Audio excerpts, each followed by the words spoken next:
Hello, welcome to another fast and fun video. It's Rich here, and this week I'm having a little look at my STI and values and prices and what's been happening over the last 2 to 3 years.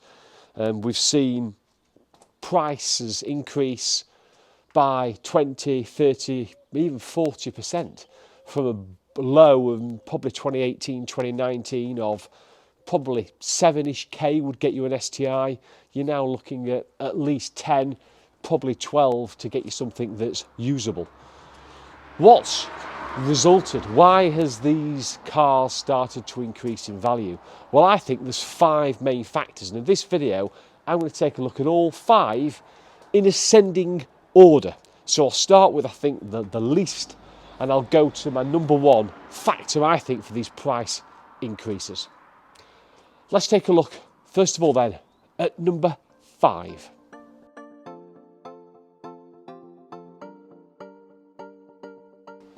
COVID-19 and the chip shortage is my 5th factor, I think. It's well known, it's well publicised. Since COVID, for the last 2 years, there's been a global issue, supply chain issue over chips, semiconductors, chips for new cars, and that impact on the number of new cars being built obviously rippled down through the used market. It's going to cost the whole car market. In fact, it's going to cost camper vans, it's going to cost vans, it's going to cost the whole flipping spectrum of the motor vehicle industry.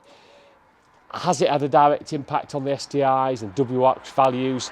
Yes, it must have done, because the whole industry has been affected, but I don't think it's a significant contributing factor. And you've got to remember that COVID will recover. Probably it'll take most of 2022, but that will recover, and that's only going to be a short-term gain for the market. So it's a factor, but I don't think it's a big factor when it comes to values of the STIs.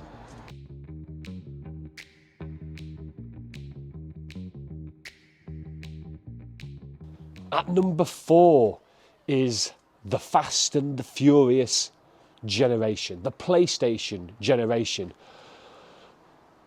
Late 90s, Gran Turismo came out on the PlayStation. You're able to pick your cars, you're able to modify them, tune them up, race them, drift them, all as spotty teenagers that we absolutely loved, although I was in my 20s in then.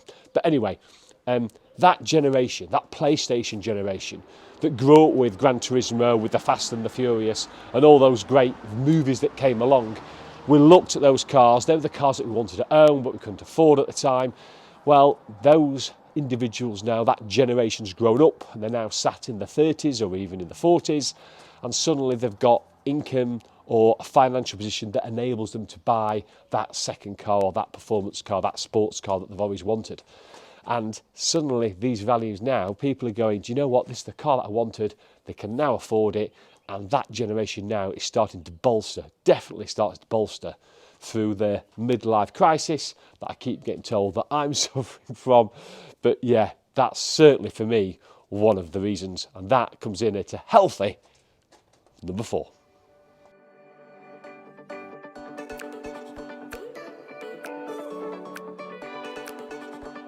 At number 3, and starting to gain in importance now, is the electric generation.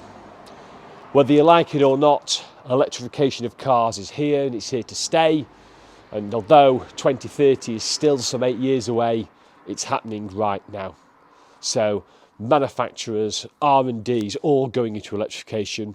The internal combustion engine, as we know, is decaying and is declining rapidly now, and these cars are getting beat up and pushed off the road. And because of that, and they're not being replaced, then suddenly you get this imbalance between demand and supply. As less of these become available, if the demand is still as strong because of things like number 4's point in regard to that PlayStation generation still wanting them, if the demand is there and the supply is not, then the price will only go one way. And what a convert to the electric generation. This is the polar opposite of your Tesla. The noise from the flat 4, the ridiculously low MPG that you get, the poor emissions, and look at the styling. It just smacks of speed, performance, almost antisociable behaviour. The ASBO of cars. That for me is, it's what us, some of us petrol heads absolutely love. I love being that ASBO driver, as it were, and that stigma that goes with it. This is the people's sports car. Stick two fingers up to electrification. This is what we want to drive at the weekends, and this is what we'll continue to drive at the weekends. And as numbers reduce and that demand still stays, prices will start to climb and continue to climb. So number 3 is that generational change from internal combustion engines to electrification.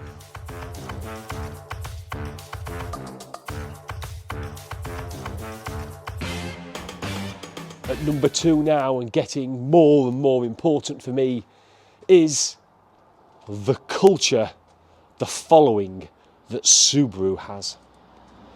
Probably second only to the Volkswagen or VW community.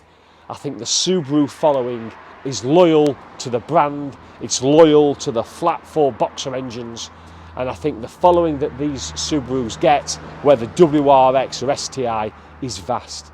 The amount of people that own more than one for a start. People like myself that owned one in the late 90s that always wanted to go back into, dip my toe back into the STI world again over 20 years later. That love for Subarus not died in those 20 years, just life has come and other things have happened in that period of time. But my longing to come back into the club of the WRX and STI is still there. I think whatever happens, that community, the followers of the flat 4 and the STI, and whether it's the styling, whether it's the noise, whether it's the means of modifying these cars, this cult following has never been as strong than it is today. And that's, for me, why it's in at a firm number 2.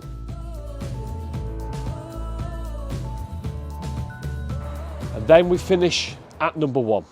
Me, the most influential, most important fact of all with regard to why WRX and STI prices have been on the rise.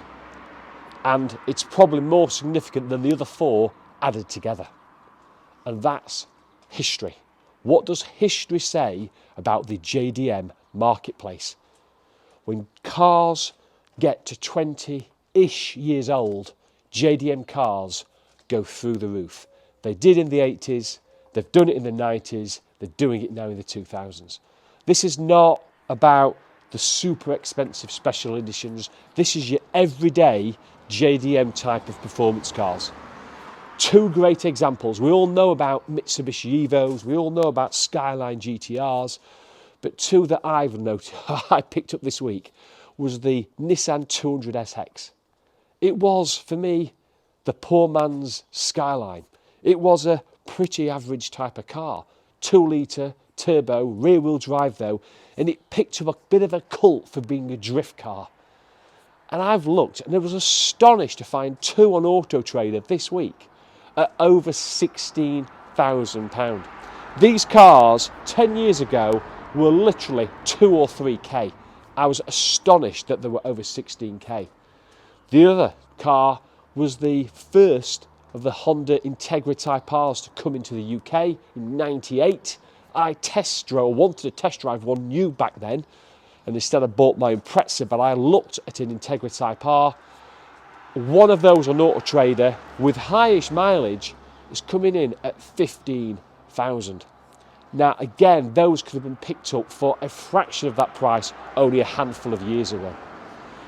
JDM, Jap markets are so strong when they reach that 20 years.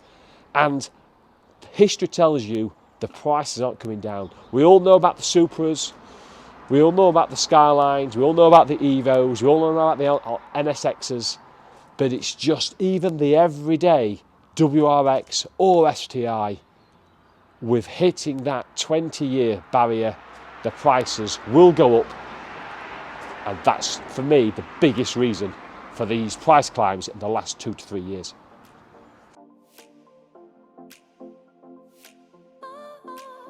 They are my 5 key factors, I think, that are pushing up WRX STI prices. Leaves the final question is, where is the market going? Well, we can all make predictions, but I'll leave you with my view. We know 2022 is going to be a difficult year.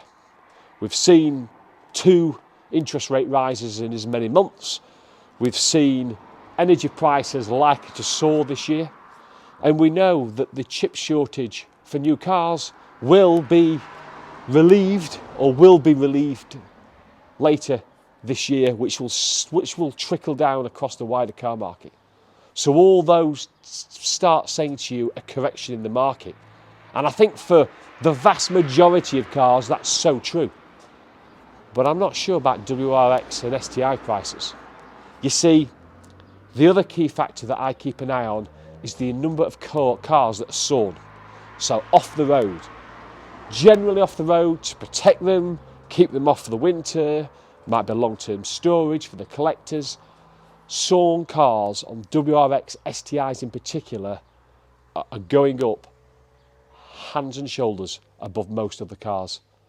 Check on the internet and you'll see those sawn numbers going up and up and up. And to me that indicates buyers are coming in, not as second cars or third cars, but people like me that have got 5 or 6 or a small little collection that are buying them. There'll be people that are wanting to store them. And for me, if you start removing that supply and the demand remains, that will only push the price one way, and that's upwards. There you go, that's my view. Please welcome comments, thoughts, whatever you've got, please comment below. Always interested to hear people's views. These are only my views, by the way. Hope you enjoyed it. If you did, please thumbs up, subscribe, stay tuned. Another video coming up really, really soon.